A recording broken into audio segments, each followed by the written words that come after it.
Hi, this is John Henry. I'm beginning a new study. We're going to go through the 10 commandments, and we're going to do it here at this university setting. It's Stockton University. We're doing this prayer because we're launching a new ministry here at the university, or right near it. It's called Haven House, and it's becoming a Christian study center. So to found the center, it seems to me we ought to go back to first things and the most essential things that relate to learning and life. And so we begin a journey of 12 days. 10 of those days will be tackling the 10 commandments. We're doing this one short introduction to kind of get us started. So much of what this university or any university represents is a place of idolatry. It's a place where people devote a great deal of their time and attention, making it the most important thing in their life.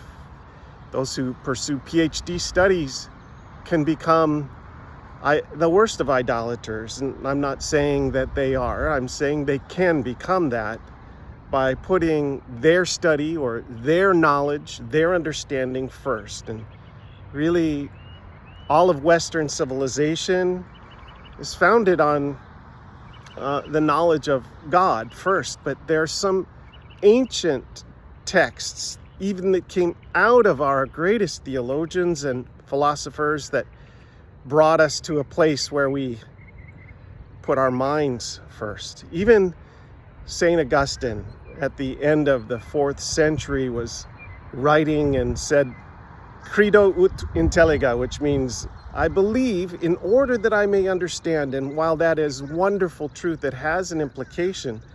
The implication is that, well, understanding's the most important thing. Is it? Isn't belief the most important thing? Or should I say, isn't God himself, a relationship with him, intimate friendship with the creator of the universe, is more important than your understanding of anything? I think that instead we ought to say, not just I believe in order that I may understand, but I obey in order to demonstrate my belief. I think we ought to change it up a little bit. That's a big change and a very foundational change in our Western civilization. Another one is from René Descartes, who during the 30 Years' War about 350 years ago wrote about foundationalism in philosophy. It was a time of skepticism because of the Great War between the Protestant and the Catholic traditions. And there was disagreement certainly there, and it was tearing Europe in pieces. And René Descartes seems to be set apart in his own culture. If you look him up in the encyclopedia, they seem to make him into some kind of spiritual being that's not even connected to his own story. He's not really present in the midst of the 30 Years' War. Instead, he's floating above it all with his so-called knowledge.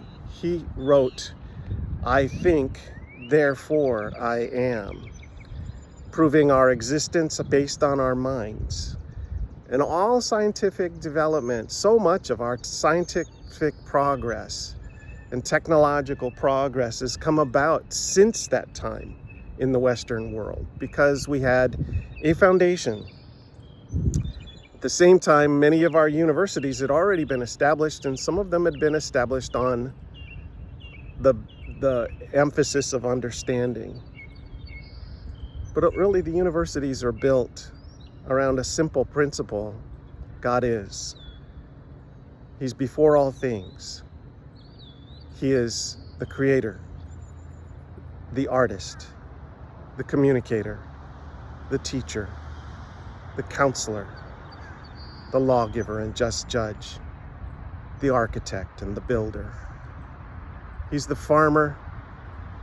He is the father of every family and every field of discipline in this And any university begins and ends with God Himself. Let's take this journey together over the next several days to discuss and explore the 10 Commandments as it relates to intercession for the university.